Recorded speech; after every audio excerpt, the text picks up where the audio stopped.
The New York Post just posted an update in the murder of the Notorious B.I.G. I will link it in the description below so you can go have a read for yourself, but the headline states, ex-FBI agents and Biggie filmmakers say sealed court documents reveal the killer and cover-up. And like I said, it is linked in the description below so you can go have a read for yourself. Now, the Notorious B.I.G. murder case and the Tupac murder case are probably the two cases that intrigue me the most.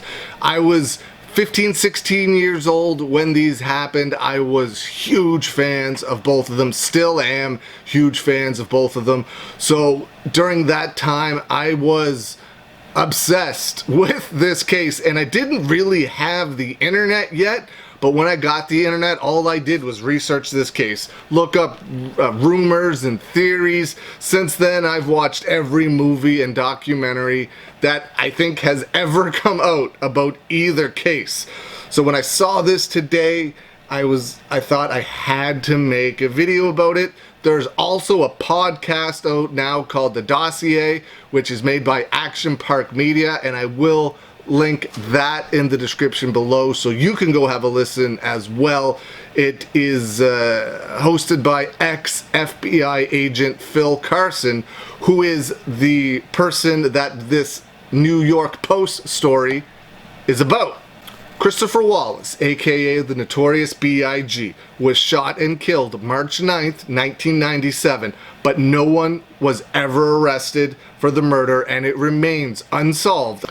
However, ex-FBI agent Phil Carson believes it was a man named Amir Muhammad, with the help of many others, that allowed him to pull the trigger. Phil Carson believes it was the biggest FBI cover-up in his 20 years of working with the FBI. He also states that he had evidence that LAPD officers were involved, but he was shut down at every turn by the LAPD and the city's attorneys inside Los Angeles.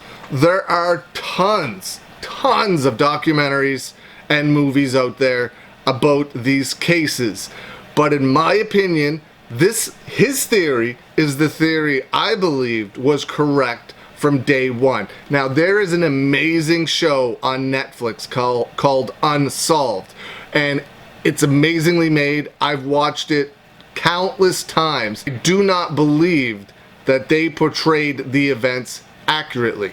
It is a great show and I highly recommend you checking it out, but I don't think the way they portrayed the events happening is what actually happened.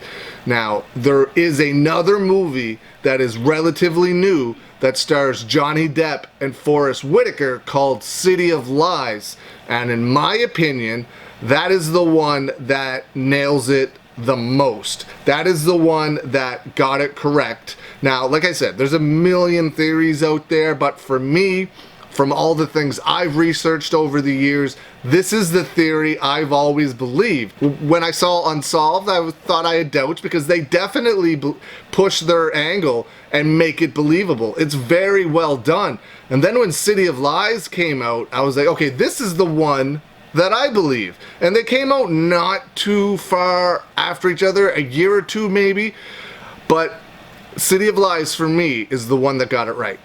A 2003 FBI report states Amir Muhammad, aka Harry Billups, who is the godparent to former LAPD officer David Mack's two children, has been identified as the trigger man. David Mack is also the registered owner at the time of a 1995 black SS Impala with chrome wheels, which is the exact description of the vehicle that was thought to be used in the shooting of the Notorious B.I.G.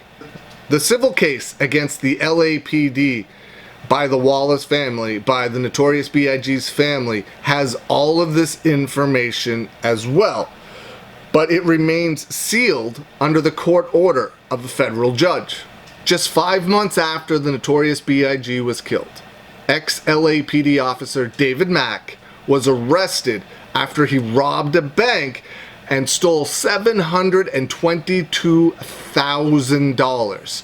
Now that money was never recovered. The theory is that money went to pay Amir Muhammad for the hit on the Notorious B.I.G. David Mack was released from prison in 2010. Amir Muhammad is now 61 years old. It is believed he lives in Georgia and is a real estate agent under his real name, Harry Billups. Now, the full New York Post story is linked in the description below for you to go have a read for yourself. But there are so many documentaries on Amazon, Netflix, every streaming device you could possibly imagine, YouTube. But if you want, in my opinion, if you want to watch a theatrical produced movie that gets it right, watch City of Lies. And if you want to hear ex-FBI agent Phil Carson talk about it himself, listen to the Dossier podcast by Action Park Media. I will link that all in the description below. But it's crazy to me, the level of cover-up. Even if all of this is 100% wrong, it's being covered up on one side or the other. And the level of cover-up on no matter which way or who did it is absolutely crazy. So, I want to know, what's your theory? What do you think? Who do you think did it? Leave some comments below. Do you think City of Lies and Phil Carson got it right? Or do you think Unsolved on Netflix is the more accurate story? Or do you have another one? Do you have another theory? Do you have your own theory that hasn't been put out there? I would love to hear it. Leave some comments below. Thanks for watching, and I'll see you guys again soon.